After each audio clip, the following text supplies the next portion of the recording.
উত্তর বাড়ির মানুষেরা দক্ষিণ বাড়ির মানুষদের সাথে কথা কাটাকাটি করে মসজিদ একটা বানায়া ফেলে।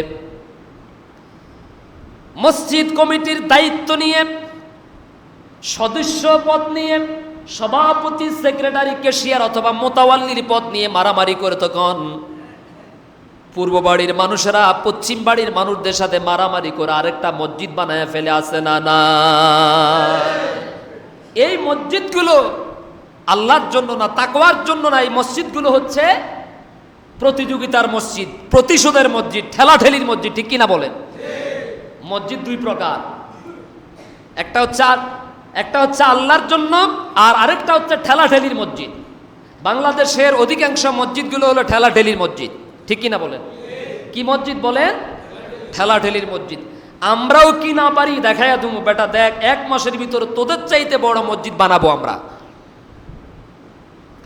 লক্ষ্মীপুর থেকে জকশিন অর্থাৎ পুলিশ লাইন্সের পরে যে একটা স্টেশন আছে জকশিন বাজার, এখান থেকে উত্তরে লুৎফুর রহমান সাহেবের বাড়ি পর্যন্ত, মরহুম লুৎফুর রহমান হুজুরের বাড়ি পর্যন্ত আল্লাহ তার বান্দার কবরকে জান্নাতের বাগান বানিয়ে দিন, বলি আমিন।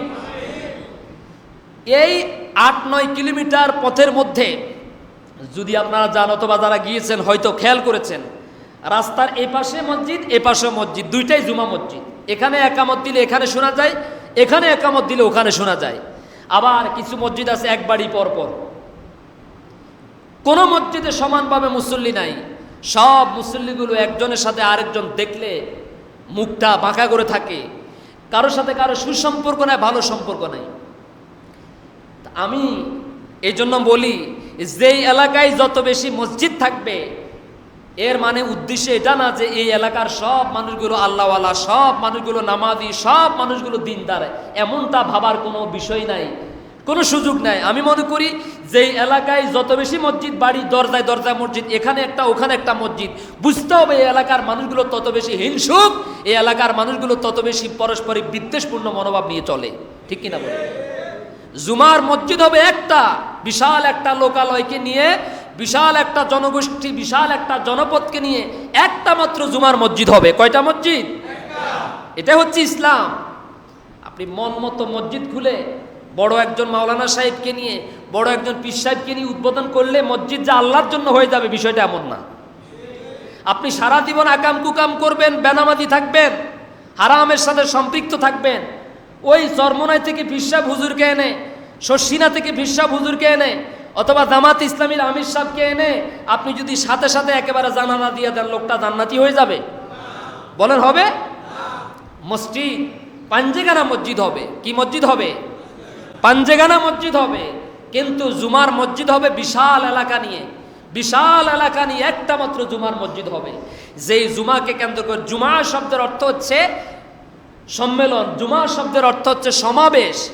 এই বিশাল এলাকার মানুষগুলো সপ্তাহে একবার সবাই সবার চেহারা দেখবে, সবাই সবার খোঁজ খবর জিজ্ঞেস করবে, সবাই সবাইকে বুকে টেনে নিবে, সবাই সবার সাথে ভাবের আদান প্রদান করবে। এই যে একটা সম্প্রীতি, বিশাল এলাকার একটা পারস্পরিক যে একটা সৌহার্দ্যপূর্ণ মনোভাব, এটা হচ্ছে ইসলামের একটা নিদর্শন। সুবহানাল্লাহ বলেন।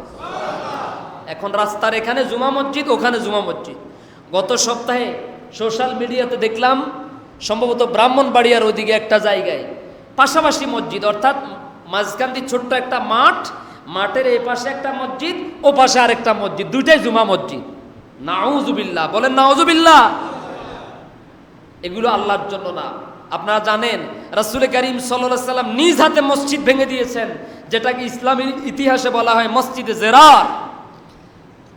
মসজিদে জেরার অর্থাৎ দ্বীনের ক্ষতি করার জন্য, এলাকার সম্প্রীতি বিনষ্ট করার জন্য, মানুষে বিভেদ তৈরি করার জন্য, এলাকার মধ্যে ভাঙন তৈরি করার উদ্দেশ্যে যারা মসজিদ বানাবে, ওই মসজিদগুলো ভেঙে দাও মাটির সাথে। ওগুলো আল্লাহর জন্য না, ওগুলো হচ্ছে ঠেলাঠেলির মসজিদ। ঠিক কিনা বলে? এই জন্য রাসূল করিম সাল্লাল্লাহু আলাইহি ওয়াসাল্লাম সর্বপ্রথম ওই জিহাদ থেকে এসে ওরা যখন বলল, হুজুর আপনি আমাদের মসজিদটা উদ্বোধন করাই দেন। মসজিদে জেরারের কথা বলতেছি, সূরা তাওবার মধ্যে আছে ঘটনাটা। রাসূল করিম সাল্লাল্লাহু আলাইহি ওয়াসাল্লামকে দাওয়াত দিতে এসেছেন তারা। হুজুর সাল্লাল্লাহু আলাইহি ওয়াসাল্লাম যখন মসজিদের জন্য, মসজিদ উদ্বোধন করার জন্য আসবেন, বিশ্বনবী মসজিদ উদ্বোধন করতে আসবেন, আল্লাহ তাআলা ওহী নাযিল করে দিলেন, বললেন, ইয়া রাসূলুল্লাহ এই মসজিদ ইসলামের জন্য নয়, এই মসজিদ আল্লাহর সন্তুষ্টির জন্য নয়, এই মসজিদ আপনার সন্তুষ্টির জন্য নয়, এই মসজিদ মুসলমানদের সম্প্রীতি তৈরি করার জন্য না, এই মসজিদের সাথে ইসলামের কোনো সম্পর্ক নাই। এটা হচ্ছে ওই যে মসজিদ নববী সহ ইসলামের উপরে আল্লাহর জন্য যে মসজিদগুলো আগে বানানো হয়েছে, ওই মসজিদগুলোর ক্ষতি করার জন্য, মুসলমানদের মধ্যে ডিভাইডেড তৈরি করার জন্য, বিভাজন তৈরি করার জন্য, বিদ্বেষ তৈরি করার জন্য এই মসজিদটা বানানো হয়েছে। এটা উদ্বোধন করা তো দূরের কথা, বরং আপনি নিজ হাতে এটা ভেঙে চুরমার করে দেন। আল্লাহু আকবার। মনে থাকবে তো কথাগুলো ইনশাআল্লাহ। একটা বিশাল এলাকা নিয়ে যদি একটা মসজিদ থাকে, এটা কি সৌন্দর্য নাকি অসৌন্দর্য? মানুষে মানুষে কি সম্প্রীতি থাকে নাকি মারামারি হয়? হিংসা তৈরি হয় নাকি ভালোবাসা তৈরি হয়? ভালোবাসা তৈরি হয়। আল্লাহ যেন কবুল করেন, জোরে কোন আমিন। আমার ভাইয়েরা, তাহলে আল্লাহ রাব্বুল আলামিন বলছেন, ও আযিন ফিন্নাসি বিল হাজ্জি ইয়াতুকা রিজালান ওয়া আলা কুল্লি দামিরি ইয়াতিনা মিন কুল্লি ফাজ্জিন আমিক। ইব্রাহিম আলাইহিস সালাম মসজিদ নির্মাণ করলেন। মসজিদ মানে কাবাঘর। এটা হচ্ছে পৃথিবীর সর্বপ্রথম ঘর।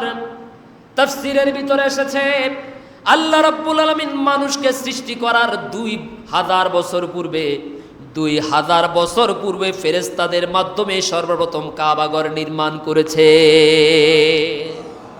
এত আস্তে কইলেন সুবহানাল্লাহ। মানুষকে, আদমকে সৃষ্টি করার 2000 বছর পূর্বে আল্লাহ তাআলা এই কাবাঘর বানিয়েছেন। সুবহানাল্লাহ। এই কথা মনে থাকবে ইনশাআল্লাহ। আজকের জুমায় কি আলোচনা হয়েছে যদি বিকেলবেলা দোকানে গিয়ে বসেন, কারো গীবত হবে নাকি এগুলো নিয়ে আলোচনা হবে? এই যে একটা কথা শুনলেন, একটা তথ্য আপনি শুনতে পেলেন যে কাবাঘর হচ্ছে এমন একটা ঘর, যে ঘরটা মানুষ সৃষ্টির কত হাজার বছর পূর্বে সৃষ্টি করা হয়েছে? 2000 বছর পূর্বে। সুবহানাল্লাহ। এই পর্যন্ত কাবাঘর নির্মাণ হয়েছে, রিকনস্ট্রাকশন হয়েছে মোট 12 বার। কতবার? 12 বার। 12 বার নির্মাণ হয়েছে। যাই হোক, এগুলো আবার অনেক লম্বা ঘটনা, এটা আমরা আগামী জুমাবারও বলবো ইনশাআল্লাহ। মক্কা আল মুকাররমা আর মদিনা আল মুনাওয়ারার এটার রহস্য, এটার যেই বিস্ময়কর তথ্য, ইনশাআল্লাহ আমরা আগামী জুমায় এই বিষয়ে আলোচনা করব। কাবাঘরের গুরুত্ব, মদিনা আল মুনাওয়ারার গুরুত্ব ইনশাআল্লাহ। আল্লাহ আমাদেরকে আগে ভাগে আসার তৌফিক দান করুন। আচ্ছা, আপনি অবাক হয়ে যাবেন, এই কাবাঘর এতটাই উপরে, মানে ওই জায়গাটা পৃথিবীর এমন একটা জায়গা যেটা এতটাই উপরে, সমুদ্র পৃষ্ঠ থেকে প্রায় 39,000 ফিট উপরে। সুবহানাল্লাহ বলে। আল্লাহু আকবার। তো ইনশাআল্লাহ আমরা ধারাবাহিকভাবে আলোচনা করার চেষ্টা করব কোরআন এবং হাদিসের ভিত্তিতে, তথ্য দিয়ে ইনশাআল্লাহ। ইব্রাহিম আলাইহিস সালাম মসজিদ বানালেন। মসজিদের জন্য কি দরকার বলেন? মাত্র 2-3 জনে বলছেন। মসজিদের জন্য কি দরকার? মসজিদের জন্য কি আগে ফ্যান দরকার নাকি মুসল্লি দরকার? আগে জেনারেটর দরকার নাকি মুসল্লি দরকার? এখন ইব্রাহিম আলাইহিস সালাম মসজিদ বানালেন। বানানোর পরে বললেন, আল্লাহ মসজিদ তো বানালাম, কিন্তু এই মসজিদটা কেন বানালাম, এই ঘরটা কেন নির্মাণ করলাম, এই যে রিকনস্ট্রাকশন করলাম, পুনর্নির্মাণ করলাম, এটা কেন করলাম? আল্লাহ তাআলা বললেন, وَأَذِّنْ فِي النَّاسِ بِالْحَجِّ يَأْتُوكَ رِجَالًا وَعَلَى كُلِّ ضَامِرٍ يَأْتِينَ مِنْ كُلِّ فَجٍّ عَمِيقٍ। হে আমার বন্ধু ইব্রাহিম, তুমি আযান দাও। আযান মানে হলো আহ্বান করা। আযান শব্দের অর্থ হচ্ছে ডাকা, আযান শব্দের অর্থ হচ্ছে আহ্বান করা, আযান মানে হচ্ছে ডাকা, আযান মানে হলো এলান করা, আযান শব্দের অর্থ হচ্ছে ঘোষণা দেওয়া, আযান শব্দের অর্থ হচ্ছে জানিয়ে দেওয়া। আল্লাহ তাআলা বললেন, তুমি পৃথিবীর সব মানুষদেরকে আযান দাও, আহ্বান করো, জানিয়ে দাও, তাদেরকে ডাকো হজ করার জন্যে। সুবহানাল্লাহ। ও ইব্রাহিম, যেই ঘরটা আমি আল্লাহ রাব্বুল আলামিন তোমার মাধ্যমে পুনরায় নির্মাণ করলাম, এটা দুনিয়ার কোনো সাধারণ ঘর না, এটা এমন একটা ঘর হবে, এটা এমন একটা কেন্দ্রবিন্দু হবে, ইবাদতের জায়গা হবে, যেই ঘরের কাছে আসার জন্য, যেই ঘরে হজ করার জন্য, তাওয়াফ করার জন্য গোটা পৃথিবীর সব ইমানদাররা পাগল পারা হয়ে যাবে, পেরেশান হয়ে যাবে। এখানে কার না ইচ্ছা আছে হজ করার জন্য? ইচ্ছা আছে না নাই? আছে না নাই? আল্লাহ তাআলা বলছেন ইব্রাহিম এটা সাধারণ কোনো ঘর না। আল্লাহ রাব্বুল আলামিন ইব্রাহিম আলাইহিস সালামকে ঘোষণা দিলেন, ইব্রাহিম আলাইহিস সালাম নিজে আবার ঘোষণা দিলেন হজ করার জন্য আহ্বান করো। ইব্রাহিম আলাইহিস সালাম ঘোষণা দিয়ে দিলেন। এবার বলেন রব্বুল আলামিন আমি যে ঘোষণা দিলাম, আমি যে আযান দিলাম, আহ্বান করলাম, আল্লাহ গো আমার এই আহ্বান, আমার এই আযান, আমার এই ডাক কে শুনবে? এই জনমানবহীন প্রান্তরে, এই মরুভূমির মধ্যে তো আমি ছাড়া আর কেউ নাই। আল্লাহু আকবার। আছে আর কেউ আছে? ইব্রাহিম আলাইহিস সালাম, ইসমাঈল আলাইহিস সালাম আর তার প্রিয়তমা স্ত্রী, এই তিনজন ছাড়া তখন ওই কাবার উপত্যকার মধ্যে, কাবা ঘরের সামনে আর এই তিনজন ছাড়া কেউ নাই। এখন আল্লাহ যে বললেন ইব্রাহিম তুমি মানুষদেরকে হজ করার জন্য আহ্বান করো, ডাকো। ইব্রাহিম আলাইহিস সালাম বলেন আল্লাহ আমি যে মানুষকে আহ্বান করব, মানুষ কই? মানুষকে তো আমি দেখতে পাচ্ছি না, আমার আহ্বান কে শুনবে? আল্লাহু আকবার। আল্লাহ রাব্বুল আলামিন বললেন ইব্রাহিম রে তোমার দায়িত্ব হলো, তোমার প্রতি আমার দায়িত্ব হলো, আমার আদেশ হলো মানুষকে আযান দিয়ে দেওয়া, মানুষকে ঘোষণা দেওয়া, জানিয়ে দেওয়া। তাম পৃথিবীর বুকে কিয়ামত পর্যন্ত যত মানুষ আসবে, এমনকি বর্তমানে পৃথিবীর বুকে যত মানুষ যেখানে আছে, আমি আল্লাহ রাব্বুল আলামিন তোমার এই আহ্বান, এই আযান তাদের কানের মধ্যে কুদরতিভাবে পৌঁছায়া দেব। আল্লাহু আকবার। একজন মানুষ মুখে আযান দিলে কত দূর পর্যন্ত যাবে? একসময় তো মাইক ছিল না, তখন টিনের চুঙ্গা ছিল, আপনারা দেখছেন টিনের চুঙ্গা? দেখছেন না? অথবা খালি মুখে আযান দিলেও ৩-৪ কিলোমিটার পর্যন্ত এই গলার আওয়াজ, খালি গলার আওয়াজ যেত, ঠিক কিনা বলেন? এখন মাইকে আযান দিলেও অত দূর পর্যন্ত। এটা না যাওয়ার পিছনে আমি আমার দুর্বলতার কথাটা বলছি। আমরা যারা আযান দেই, হতে পারে আমাদের আযান দেওয়ার জন্য যে আবেগ দরকার, যে অনুভূতির দরকার, যে আমি যে আযানটা দিচ্ছি, বেতন পাচ্ছি, সামান্য কিছু টাকা পাচ্ছি, এই উদ্দেশ্যে না, বরং আমি তো মহান দায়িত্ব নিয়েছি আল্লাহর পক্ষ থেকে, আমি আল্লাহর পক্ষ থেকে প্রতিদিন আল্লাহর বান্দাদেরকে আহ্বান করতেছি। সুবহানাল্লাহ। এই মুয়াজ্জিনের দায়িত্ব এটা কোনো সাধারণ দায়িত্ব না, যদিও তার বেতন কম, কিন্তু পৃথিবীতে যত দায়িত্ব আছে, যত পেশা আছে, সবচাইতে বড় দায়িত্ব হচ্ছে মুয়াজ্জিনী দায়িত্ব। সুবহানাল্লাহ বলে। কিন্তু সবচাইতে নিগৃহীত, সবচাইতে অবহেলিত, সবচাইতে কম বেতন মুয়াজ্জিনদের, ঠিক কিনা বলেন? অথচ নবীজি বলেছেন কিয়ামতের দিন এক শ্রেণীর মানুষের গলা হবে, এই গর্দানটা হবে অনেক লম্বা লম্বা। সুবহানাল্লাহ বলেন। হাসরের ময়দানে মানুষেরা একজন আরেকজনকে জিজ্ঞেস করবে, এমন অদ্ভুত মানুষ, এমন সুন্দর মানুষ তুই জীবনে কোনোদিন দেখি না, এদের গলা, এদের গর্দান এত লম্বা কেন? তখন বলা হবে এরা হচ্ছে দুনিয়ার সেই সমস্ত সৌভাগ্যবান মানুষ যারা মানুষদেরকে প্রতিদিন 5 বার আযানের মাধ্যমে নামাজের দিকে ডাকতো, আল্লাহর দিকে ডাকতো। সুবহানাল্লাহ। আর আজকে আল্লাহ তাআলা তাদেরকে স্পেশাল একটা মর্যাদা দিয়েছেন, আল্লাহ যেন হাসরের ময়দানে সরাসরি তাদেরকে চিনতে পারেন কোনো পরিচয় ছাড়াই। এই জন্য দুনিয়ার মুয়াজ্জিনদেরকে আল্লাহ তাআলা কিয়ামতের দিন সহজে চিনার জন্য, তাদের মর্যাদাকে বুঝার জন্য গর্দানকে লম্বা করে দিবেন। সুবহানাল্লাহ। আল্লাহু আকবার। আল্লাহর কাছে যাদের মর্যাদা বেশি, দুনিয়াতে তাদের মর্যাদা একেবারে মানুষের কাছে কম। কথাটা যদিও হয়তো মনে করবেন হুজুরের বোধহয় মুয়াজ্জিন সাহেব বলে দিছে না, কেদারে না, আমার বলে নাই। কথা কি বুঝাতে পেরেছি? তো মুয়াজ্জিন সাহেবেরা, আমরা যারা আযান দেই, আমরা যদি মনে করতাম যে না নিচু করতে শুধু আমাকে কিছু বেতন দিচ্ছেন আর আমি এই জন্য আযান দিতেছি, মাঝে মাঝে কিছু কিছু মসজিদে মুয়াজ্জিনরা এমনভাবে আযান দেয় 1 মিনিটে আযান শেষ, বিনা ওযুতেও মাঝে মাঝে আযান দেয় কিনা বলেন? আবার শীতকালে মাঝে মাঝে এমনও শুনি কয় যে সোয়াত লেফের ভিতরে থাকিও আযান দেয়। মানে যখন বুঝে, মানে ফজরের সময় কিছু কিছু এলাকাতে এমন অবস্থা যে মুয়াজ্জিন ছাড়া কোনো মুসল্লি, তো মুয়াজ্জিন চিন্তা করে দূর দায়িত্ব একটা আছে, আর এত কষ্ট করি শীতের ভিতরে ঠান্ডা পানি দিয়ে অজু করার দরকার কি, উঠার দরকার কি, কম্বলের ভিতরে থেকেই ওই মাইক্রোফোনের তারটাকে লম্বা করে, মানে মেহরাবের পাশেই হুজুরের থাকার জায়গা পাশাপাশি, তো মাইক্রোফোনের তার হুজুরের বালিশের কাছে, মেশিনে হুজুরের মাথার কাছে। যখনই দেখলো যে ফজরের আজান হয়েছে, ঠিক ওই মুহূর্তে সুইচটা টিপ দিয়ে আজান দিছে। আর যদি কোনো দিন ভাগ্য যদি ভালো হয়, মুয়াজ্জিনের যদি কপাল খারাপ হয়, সেই দিন হয়তো দুই একজন মুসল্লি আসলে হুজুর তখন আর শুয়ে থাকতে পারেন না।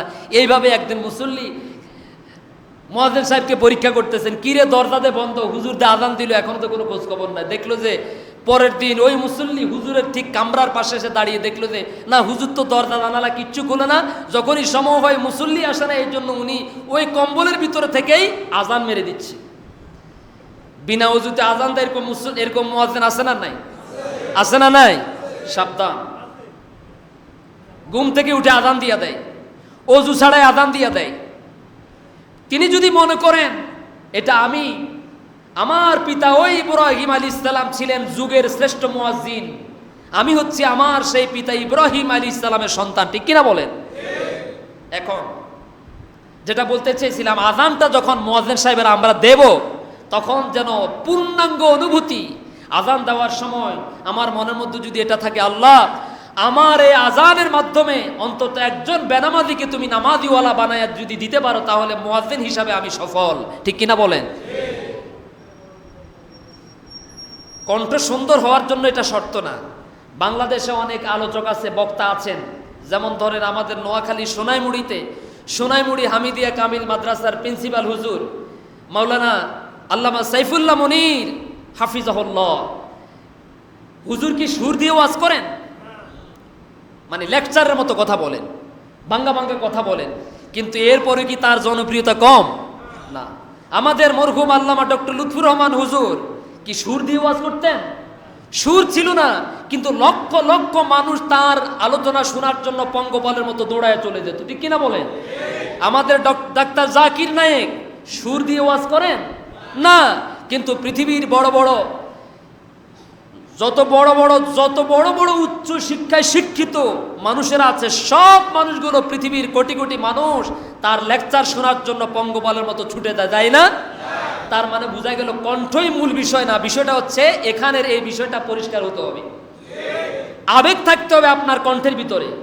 আপনি যদি ডাকেন আমাদের চট্টগ্রামের অধ্যাপক মফিজুর রহমান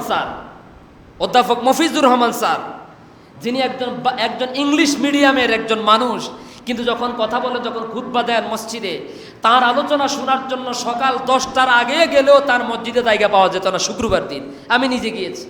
তার মানে বোঝা গেল কণ্ঠটা মূল বিষয় না, বিষয়টা হচ্ছে আপনার আবেগ, ঠিক কিনা বলেন? আপনি যখন কথা বলবেন, কথা বলার শুরুতে আল্লাহর কাছে আপনি সাহায্য চাইবেন, মালিক আমি কথা বলতে পারি, আমি দাওয়াত দিতে পারি, আমি ওয়াজ করতে পারি, কিন্তু হেদায়াত আমি দিতে পারি না, হেদায়াত কে দিবে? আল্লাহ। তুমি একজন মানুষকে অন্তত কবুল করে না। আপনি যদি এই আবেগ অনুভূতি নিয়ে আজান দেন, তাহলে মানুষ কি দোকানে বসে থাকতে পারবে? আর আজান দেওয়াটাই শুধু আপনার দায়িত্ব না, আপনার মসজিদের পাশে যদি দোকানে কোনো মানুষ বসে থাকে, আজান শোনার পরে যদি সে মসজিদে না আসে, আপনি প্রয়োজনে তাকে জড়িয়ে ধরুন, আপনি তার হাত ধরুন, যদি প্রয়োজনে তার পায়ে ধরুন, তাকে জাহান্নাম থেকে বাঁচাবার জন্য অন্তত তারে ভালো করে বুঝিয়ে শুধিয়ে মসজিদে নিয়ে আসুন, তাহলে একজন মুয়াজ্জিন, একজন ইমাম হিসাবে আপনি সফল, ঠিক কিনা বলেন? আপনি 50 বছর আজান দিলেন, 50 বছর ইমামতি করলেন, 50 বছর খুতবা দিলেন, কিন্তু 50 জন বেনামাজিকে আপনি নামাজ আনতে পারলেন না, আপনি 50 জন মানুষকে সুদ ছাড়াইতে পারলেন না, 50 জন জালিমের মধ্যে একজনকে আপনি ভালো বানাতে পারলেন না, আপনি ব্যর্থ, ঠিক কিনা বলেন? হযরত ইব্রাহিম আলাইহিস সালাম আযান দিলেন আর বললেন, রব্বুল আলামিন আমার আযান কে শুনবে? এই পাহাড়ে পর্বতে বেষ্টনকৃত এই উপত্যকার মধ্যে মরু অঞ্চলে কোনো মানুষ নাই, জন নাই, আযান কার উদ্দেশ্যে দেব? আল্লাহ রাব্বুল আলামিন বললেন, ইব্রাহিম তুমি আযান দাও, আহ্বান করো, ডাকো, পৃথিবীর যেই প্রান্তে একজন মানুষ থাকুক না কেন, তোমার গলার আওয়াজ আমি তাদের কানের মধ্যে পৌঁছাইয়া দেব। শুধু তাই নয়, কিয়ামত পর্যন্ত পৃথিবীর জমিনে আমার যত বান্দা বান্দিরা আগমন করবে, আর ওই সমস্ত বান্দা বান্দিদের কানের মধ্যে, ইমানদারদের কানের মধ্যে কুদরতিভাবে আমি আল্লাহ তাআলা রূহ জগতে তাদের কানের মধ্যে এই আহ্বান পৌঁছাইয়া দেব,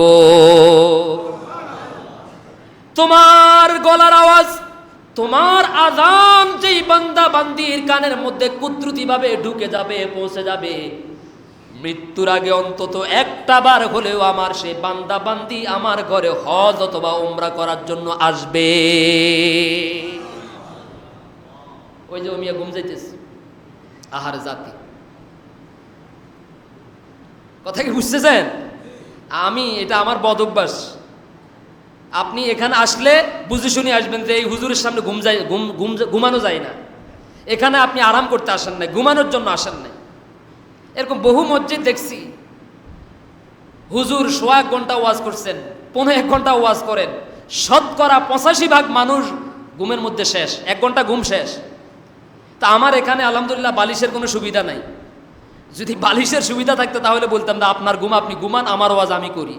আমি তো এই উদ্দেশ্যে কথা বলি না। আমার উদ্দেশ্য হচ্ছে আমার এই জাতির মুক্তির প্রয়োজন, আমার এই জাতির মধ্যে পরিবর্তনের প্রয়োজন, ঠিক কিনা বলেন? আমরা পরিবর্তন হতে চাই, আমরা জাগতে চাই, আমরা জানতে চাই, আমরা বুঝতে চাই, আমরা জাগ্রত হতে চাই, বলি আমিন। ইব্রাহিম আলাইহিস সালাম আযান দিলেন, আল্লাহ বললেন কিয়ামত পর্যন্ত যত মানুষ আসবে, যাদের কানের মধ্যে তোমার এই গলার আওয়াজ, রূহ জগতে তোমার এই গলার আওয়াজ যাদের কানে পৌঁছবে, তারা মৃত্যুর আগে একটা বার হলেও আমার ঘরে হজ করার জন্য আসবে। সুবহানাল্লাহ, আল্লাহু আকবার। এখন মিলে দেখেন, ইব্রাহিম আলাইহিস সালাম ডাক দিলেন, আল্লাহ রাব্বুল আলামিন ওই সমস্ত মানুষদের কানের মধ্যে কুদরতিভাবে এসে আযান পৌঁছায় দিলেন।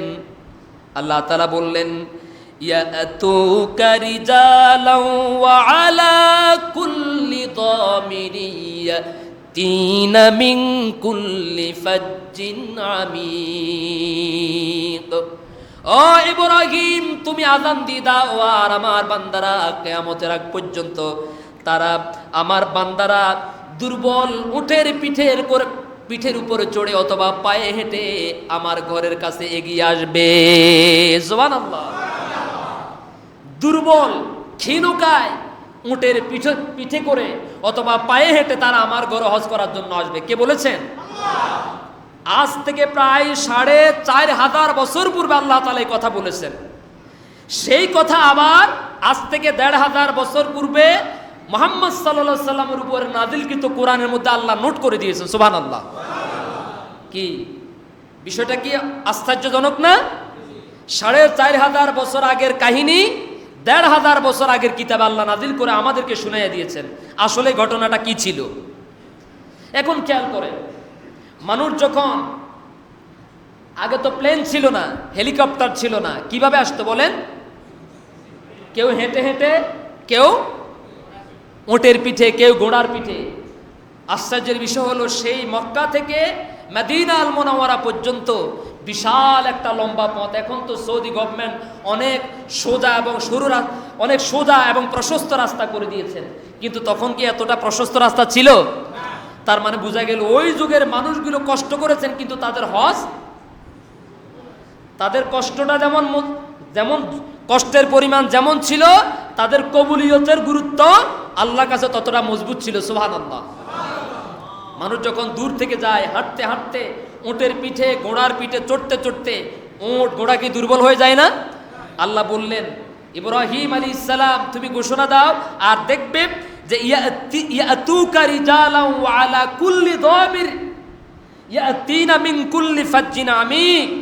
তোমার ঘোষণা দেওয়ার পরে দেখবে এই কিয়ামত পর্যন্ত এই ঘরের মেহমানরা আসবে দুর্বল ক্ষীণকায়, উটের পিঠে চড়ে অথবা পায়ে হেঁটে। সুবহানাল্লাহ বলেন।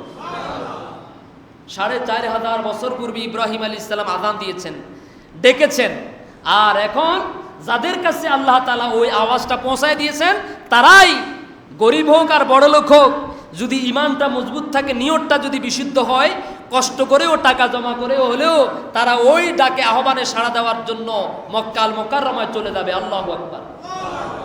ইব্রাহিম আলাইহিস সালাম ডেকেছেন 4500 বছর পূর্বে, আর আল্লাহর বান্দারা এখন যাচ্ছে আর গিয়ে বলছে ওই যে বাবা ডাক দিয়েছেন, বাবার ডাকে এখন সাড়া দিতেছেন।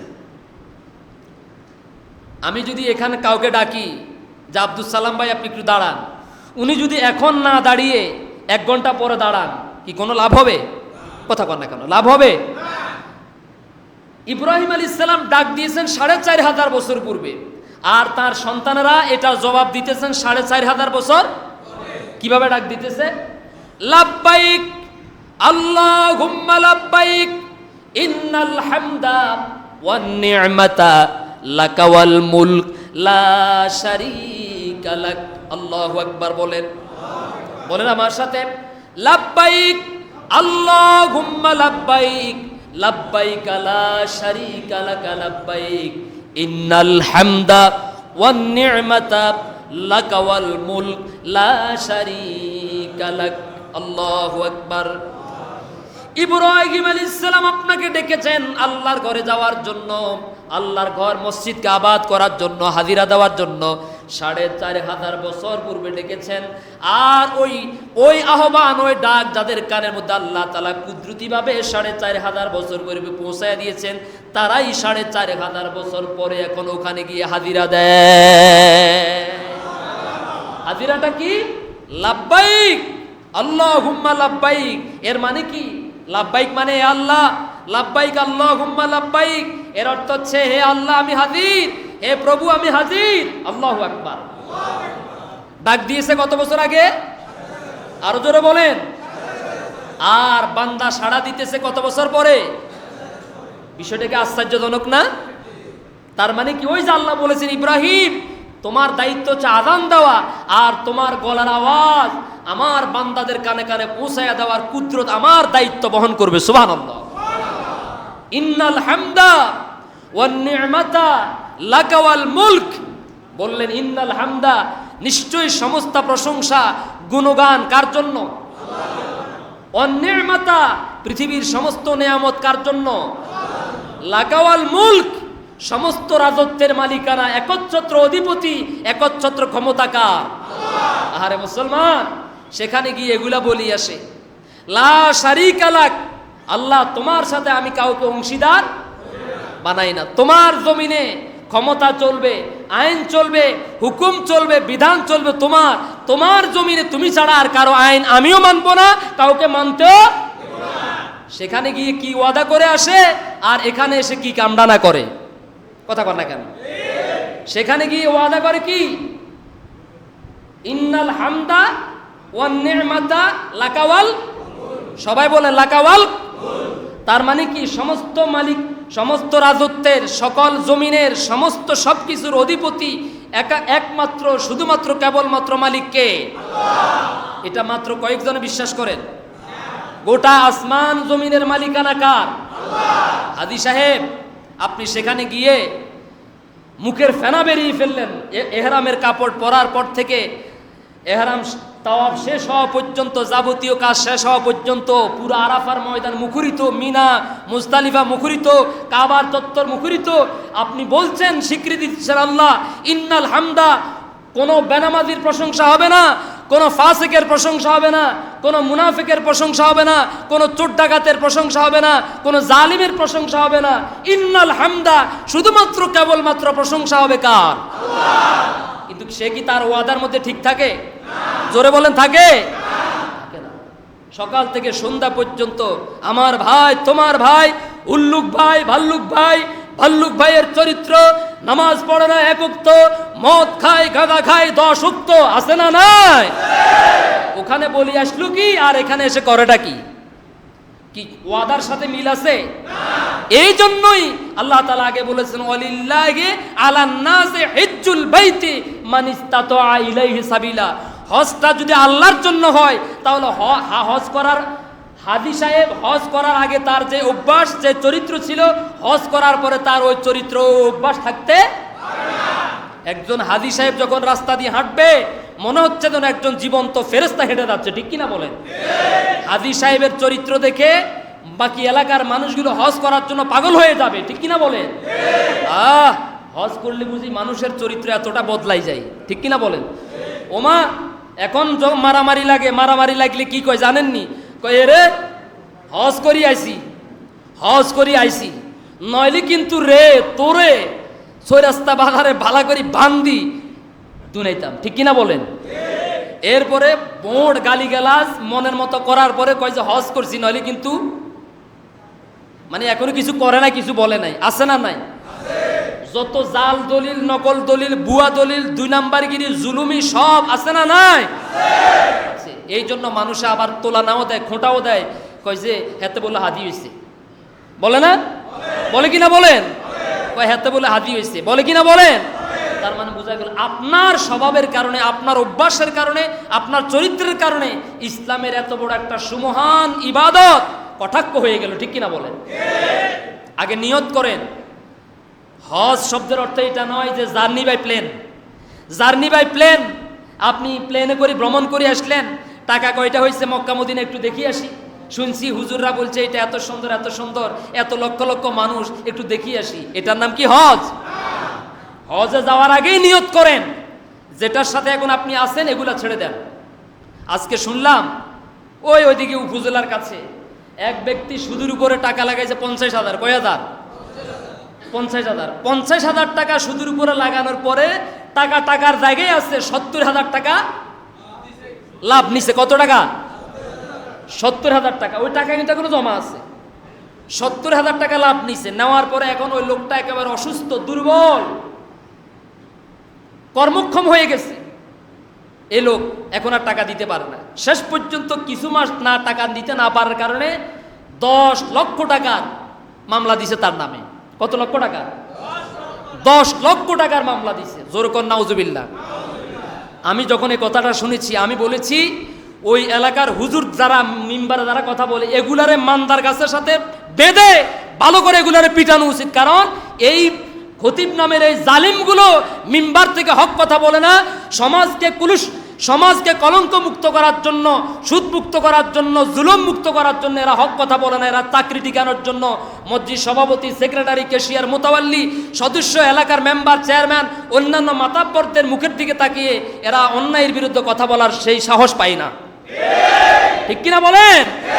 আমি মনে করি এগুলারে আগে ওগুলার শাস্তি না দিয়া উম্মতের দায়িত্ব নিয়ে, জাতির দায়িত্ব নিয়ে ইমামতির জায়গায় যেগুলা বসে আছে এগুলার মান্দার গাছের সাথে বেঁধে ভালো করে পিটানো উচিত। হয় ইমামতি ছেড়ে দাও, খতিবগিরি ছেড়ে দাও, জুতা সেলাই করো, পান দোকান করো, তোমার জন্য এই পবিত্র আমানত এটা মানায় না তোমার জন্য, ঠিক কিনা বলেন? এই সুদখোর মারা গেলে ওর জানাজা পড়া দেওয়া যাবে না। তুমি মিম্বার থেকে বলো, দেখবে তোমার এলাকায় সমস্ত সুদখোর ভালো হয়ে যাবে। আমি ঘোষণা দিলাম আল্লাহর কসম, আমার এলাকায় আমি যদি জানি দলিল প্রমাণ সহকারে যে এলাকায় কোনো লোক সুদ খায় এবং মারা গেছে, আল্লাহর কসম আমি তার জানাজা পড়াবো না, যদিও আমার চাকরি চলে যায়। এটা আমার সিদ্ধান্ত, এটা আমার সিদ্ধান্ত।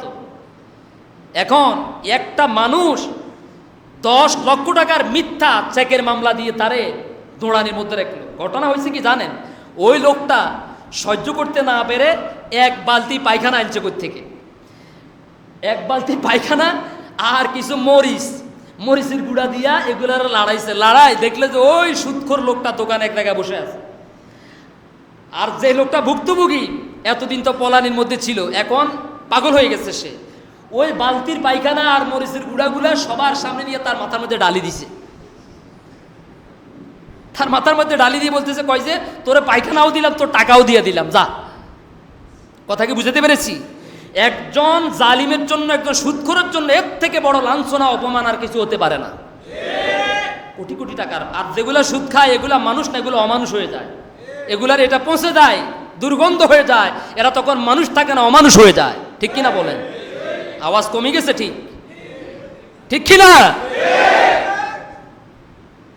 তাহলে হজ করতে যাবেন, হজ করার আগে সিদ্ধান্ত করেন আমি আর হারাম কাজ করব, আমি আর কোনো অন্যায় কাজে যাব না। তাহলে আপনার হজ কবুল হবে। নবীজি বলেছেন, যে ব্যক্তি হজ করল, হজ করার সময় এরপরে সে ব্যক্তি মান হাজ্জা ফালাম ইয়ারফুস ওয়ালাম ইয়াফসুক রাজা কায়াউমি ওয়ালাদাতু উম্মু, যে ব্যক্তি হজ করলো, হজ করতে গিয়ে সেখানে কোনো পাপাচারিতা লিপ্ত হলো না, কোনো অশ্লীল কাজ করলো না, ওই ব্যক্তিকে আল্লাহ তাআলা হজ থেকে এমনভাবে ফিরিয়ে দিবেন যেই দিন তার মা তাকে দুনিয়াতে নতুনভাবে প্রসব করেছেন। সুবহানাল্লাহ।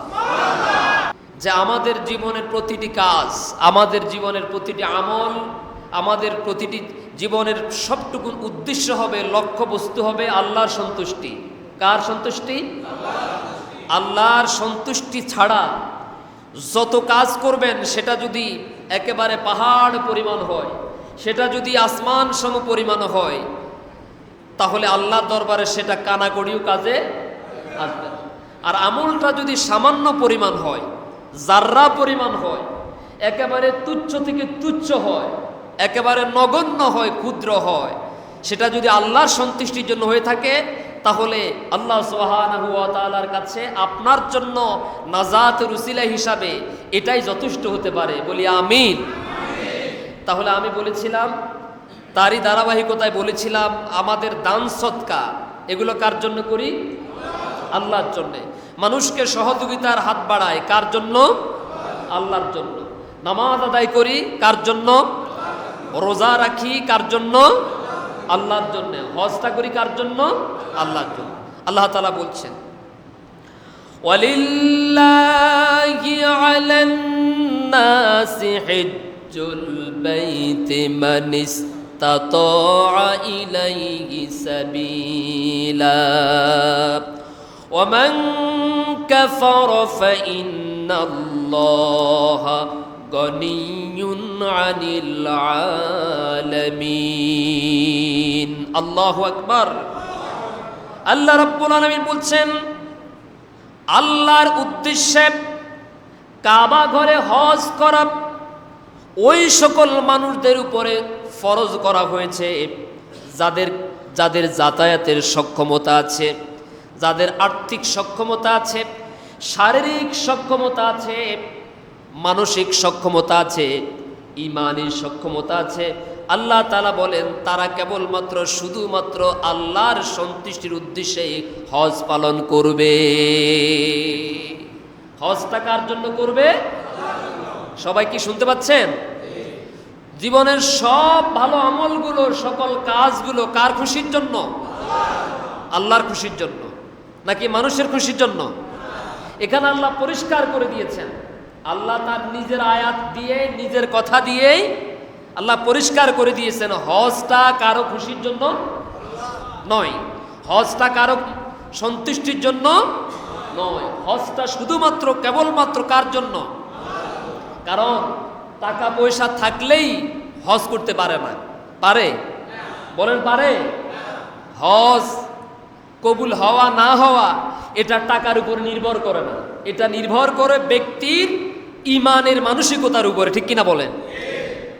এক ব্যক্তি রাজার দরবারে কাজ করত, তা এখন বলছে, হঠাৎ করে একদিন অন্যান্য কর্মচারীরা দেখলো তার চেহারার মধ্যে খুব আনন্দ, খুব খুশি খুশি ভাব দেখা যাচ্ছে।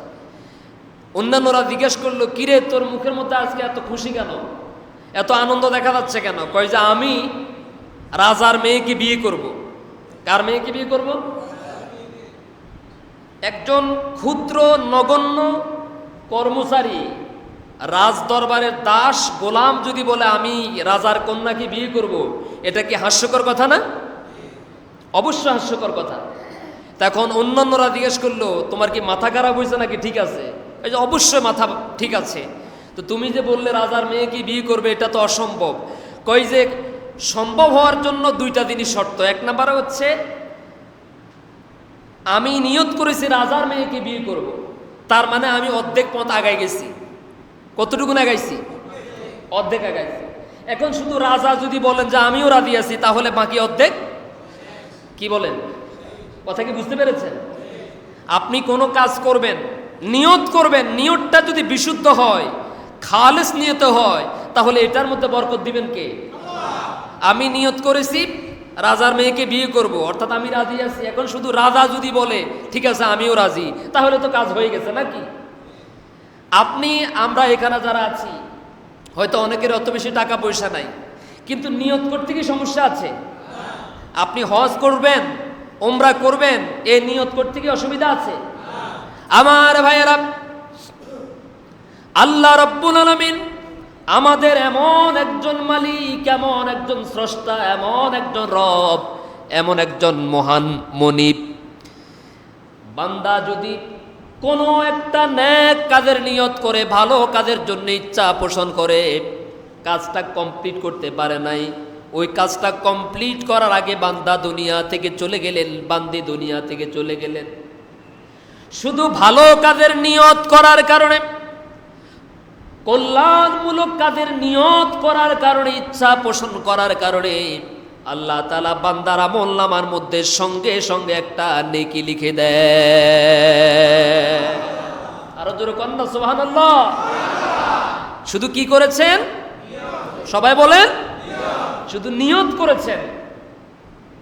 নিয়তটা বিশুদ্ধ হওয়ার কারণে, নিয়তটা খালেস হওয়ার কারণে, নিয়তটা আল্লাহর জন্য একনিষ্ঠতার সাথে করার কারণে আল্লাহ তাআলা বান্দা বান্দির আমলনামার মধ্যে সঙ্গে সঙ্গে আর দেরি করলেন না, একটা নেকি লিখে দেয়। নবীজি বলেন, আর যদি বান্দা সেই ভালো কাজটা, নেকির কাজটা, কল্যাণমূলক কাজটা যদি কমপ্লিট করে, সম্পন্ন করে, আল্লাহ তাআলা তখন ওই একটাকে শুধু একের মধ্যে সীমাবদ্ধ রাখেন না, তখন একের সামনে আল্লাহ তাআলা আরেকটা শূন্য বসায়া দিয়া, জিরো বসায়া দিয়া সঙ্গে সঙ্গে সেটাকে 10 গুণ বাড়ায়া দেয়। সুবহানাল্লাহ। এটা কি আল্লাহর পক্ষে সম্ভব নাকি অসম্ভব? তার কারণ হচ্ছে আল্লাহ তাআলা বললেন, আল্লাহ রাব্বুল আলামিন বলছেন, ফাইন্নাল্লাহা গনিয়্যুন আনিল আলামিন। আল্লাহ রাব্বুল আলামিন হচ্ছেন পৃথিবীর সবচাইতে বড় ধনী, সবচাইতে বড় সম্পদশালী। ঠিক কিনা বলেন? আমরা কি আল্লাহ রিজিকের ব্যবস্থা করি না আল্লাহ আমাদের রিজিকের ব্যবস্থা করেন? কি সবাই স্বীকার করেন না? আল্লাহ কি আমাদের রিজিকের ব্যবস্থা করেন নাকি আমরা আল্লাহর রিজিকের ব্যবস্থা করি? আল্লাহ আমাদের রিজিকের ব্যবস্থা। আমরা কি তার মুখাপেক্ষী নাকি তিনি আমাদের মুখাপেক্ষী? আমরা কার মুখাপেক্ষী? আমরা আল্লাহর মুখাপেক্ষী। অতএব আল্লাহ রাব্বুল আলামিন বলছেন, ফাইন্নাল্লাহা গনিয়্যুন আনিল আলামিন। আর আল্লাহ তাআলা বিশ্ববাসী থেকে, সমস্ত মানুষ থেকে তিনি অমুখাপেক্ষী। তিনি কারো দ্বারস্থ হন না, কারো সাহায্য নেওয়ার প্রয়োজন হন না, কেউ তার রিজিকের ব্যবস্থা করেন না, কেউ তাকে সাহায্য করেন না, কেউ তাকে পরামর্শ দেন না, বরং সব মানুষ তার মুখাপেক্ষী, তার সাহায্য ছাড়া চলতেই পারেন না। ঠিক নয় কি? অতএব হজটা হবে কার জন্য? আল্লাহর জন্য। নামাজটা কার জন্য? ঈমানটা কার জন্য? নিয়তটা কার জন্য? নিয়ত করেন আপনি। এমনও তো নজির আছে পৃথিবীতে, রিক্সা চালক টার্গেট করেছে, আল্লাহ আমি তোমার ঘরের মেহমান হব, আমি হজ করব। বাংলাদেশের কথা বলছি।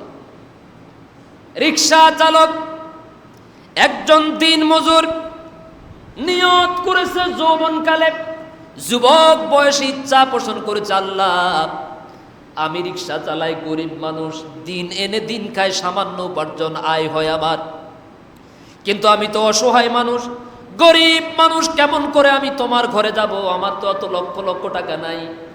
লোকটা নিয়ত করলো, ইচ্ছা পোষণ করলো, আজকের পর থেকে প্রতিদিন রিক্সা চালিয়ে যা পাই এখান থেকে একটা অংশ আল্লাহর ঘরের জন্য জমা রেখে দেব।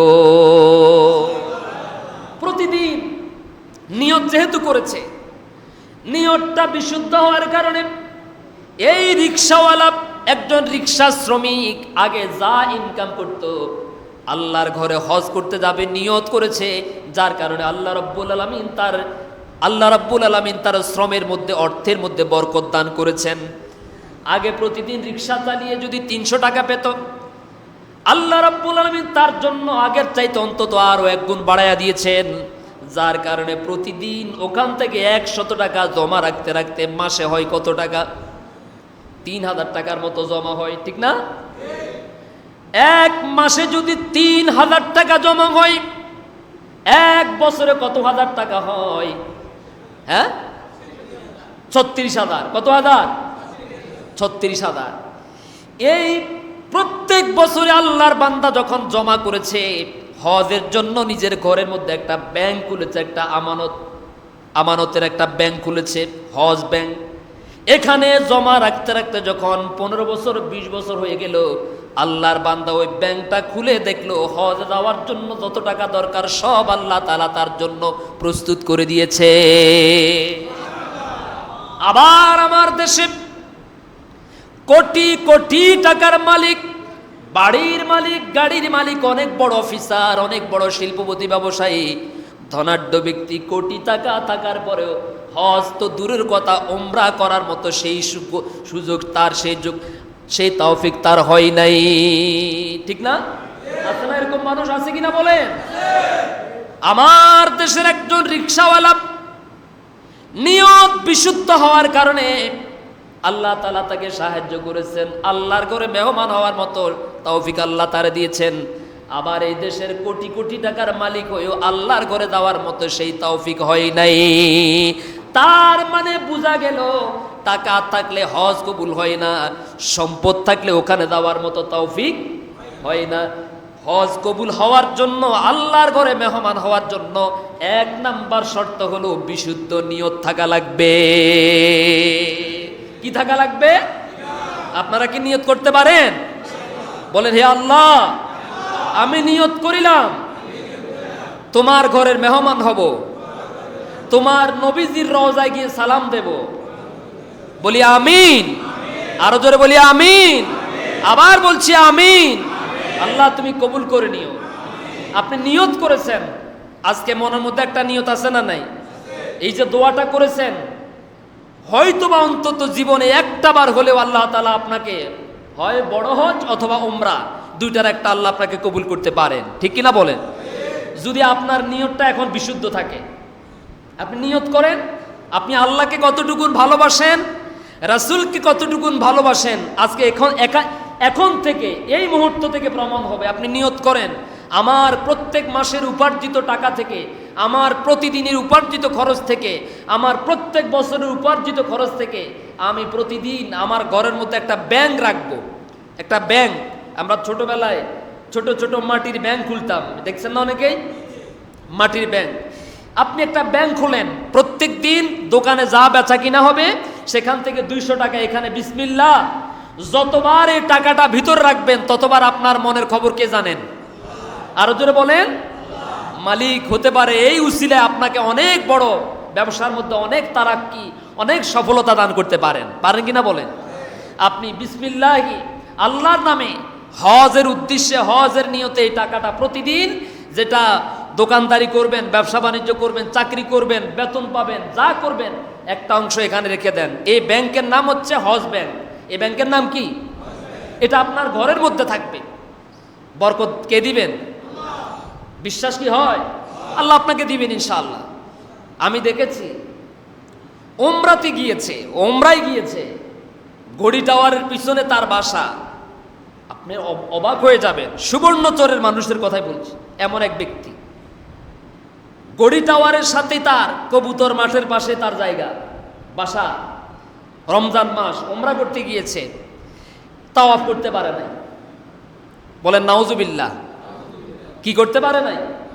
তাওয়াফ করতে পারে নাই, সাই করতে পারে নাই, এক ওয়াক্ত নামাজ জামাতের সাথে আদায় করতে পারে নাই।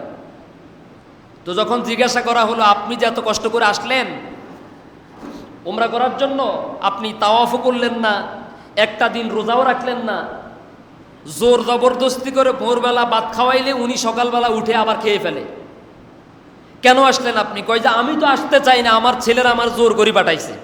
জোরে কন না নাউজুবিল্লাহ। তখন আমি সেখানে আজকে যে কথাটা আপনাদেরকে বলেছি, আমি তখন আল্লাহর কাছে বললাম যে আল্লাহ, আসলে তো ঠিক তাই, ছেলেরা কোটি কোটি টাকার মালিক, বাবাকে পাঠিয়েছে উমরা করার জন্য, বাবা বলছে আমি আসতে চাই নাই, আমাকে আমার ছেলেরা পাঠাইছে। নাউজুবিল্লাহ। তার মানে বোঝা গেল কি, টাকা পয়সা থাকলেই হজ উমরা এগুলো কবুল হয় না। হজ করার জন্য সর্বপ্রথম শর্ত হচ্ছে আল্লাহ আপনাকে কবুল করা লাগবে। ঠিক কিনা বলেন? আপনার নসিবে থাকা লাগবে। নসিবে যদি হেদায়াত না থাকে, ইমান যদি না থাকে, কাউকে লাঠি দিয়ে পিটাইয়া, ওয়াজ না, উপদেশ না, নসিহত না, আপনি তাকে পিটায়েও আপনি তাকে হেদায়েত দিতে পারবেন না। পারা যাবে? আমার বন্ধুগণ, হজ তো কেবলমাত্র তারাই করতে পারবে, উমরা তো কেবলমাত্র তারাই করতে পারবে, আল্লাহর ঘরের মেহমান হওয়ার মতো সৌভাগ্য তারাই কেবলমাত্র অর্জন করতে পারবে যাদের কানের মধ্যে ইব্রাহিম আলাইহিস সালামের সেই আহ্বান পৌঁছে গেছে। হযরত ইব্রাহিম আলাইহিস সালাম কাবা ঘর নির্মাণ করলেন। কাবা ঘর যখন নির্মাণ করলেন, এখন এই ঘর যে বানালেন, মসজিদ নির্মাণ করলেন, ঘরের তো মেহমান দরকার, মুসল্লি দরকার, জনগণ দরকার। কারণ মসজিদ বানালেন কিন্তু মুসল্লি নাই।